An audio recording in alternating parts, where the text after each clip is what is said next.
Assalamualaikum warahmatullahi wabarakatuh. Sebelumnya saya akan memperkenalkan diri terlebih dahulu. Saya Lulu Dr. Magla dari jurusan Pendidikan Sejarah Universitas Sultan Ageng Tirtayasa.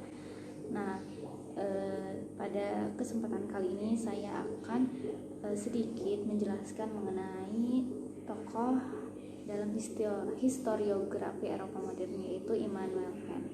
Jadi Immanuel Kant ini lahir pada 22 April 1724 di Königsberg, Prusia. Sekarang itu Rusia. Lalu dia wafat pada 12 Februari 1804 di Königsberg. Beliau merupakan filsuf Jerman yang bekerja secara komprehensif dan sistematif dalam epistemologi atau teori pengetahuan, etika, dan estetika. Pemikirannya mempengaruhi semua filsafat, terutama berbagai aliran Kantianisme dan idealisme. Nah, kan ada salah satu pemikir terkemuka abad pencerahan dan bisa dibilang salah satu filsuf terbesar sepanjang masa.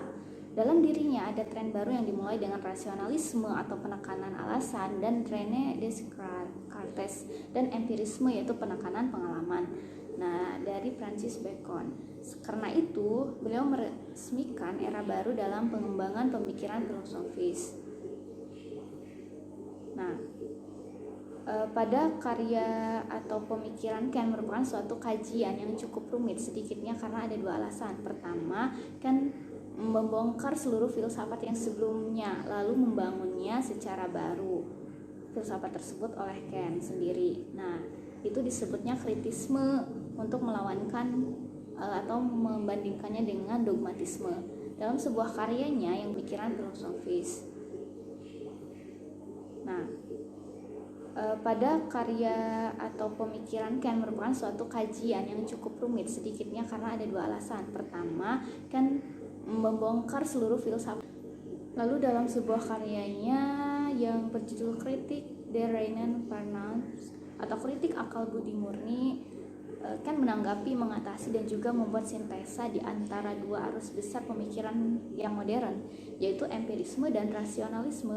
Revolusi filsafat Kant tersebut seringkali dibandingkan dengan revolusi pandangan dunia oleh Copernicus yang mematahkan pandangannya bahwa bentuk bumi adalah datar.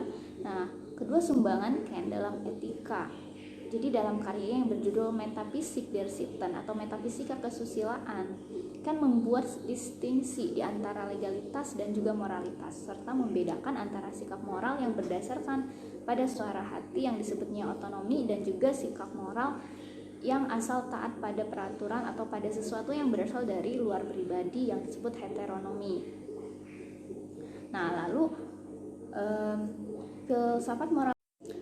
ada filsafat moral Kant. Jadi bagi Kant, pada dasarnya ditunjukkannya memahami moral, yaitu apa yang harus saya lakukan dengan moral, dan jawaban untuk pertanyaan itu membutuhkan lebih dari sekadar memberikan atau membenarkan prinsip dasar moralitas.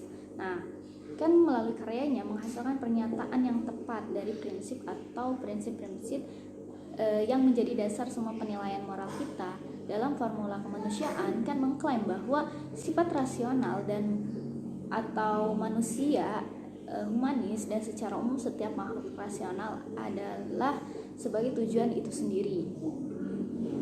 Jadi Kant tampaknya bergeser dari menghargai niat baik menjadi sekedar menghargai sifat rasional seperti itu, seperti pada tiga kritiknya: kritik nalar murni, kritik atas akal budi praktis, dan kritik kekuatan penghakiman. Mungkin itu saja yang dapat saya sampaikan, kurang lebihnya mohon maaf. Wassalamualaikum warahmatullahi wabarakatuh.